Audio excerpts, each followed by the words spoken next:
Welcome to Chillin' 101. We hope this video helps. In this video, I will explain how to remove a Tesla Model X tail light. First, let's prepare. You will need a trim removal tool, an 8mm socket, and a ratchet. Safety is paramount, so make sure your vehicle is completely powered off and the parking brake is engaged. Also, clear out your trunk to give yourself plenty of room to work comfortably. Now, let's get to those fasteners. Start by opening your Tesla's rear liftgate.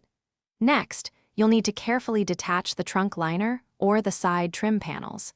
Use your trim removal tool to gently pry these pieces away, revealing the tail light's mounting points. You should see 2 or 3 8mm nuts that hold the tail light in place.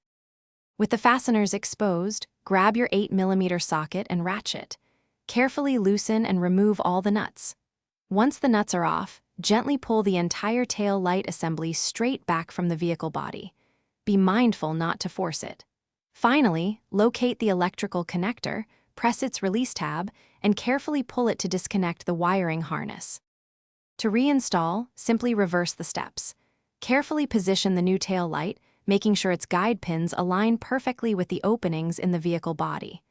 Reconnect the electrical connector, listening for a secure click. Then, install and tighten the 2 or 3 nuts to a snug fit, but be careful not to over-tighten them. Before replacing any trim, test all tail light functions to ensure everything works correctly. Thanks for watching. Consider subscribing if we helped you.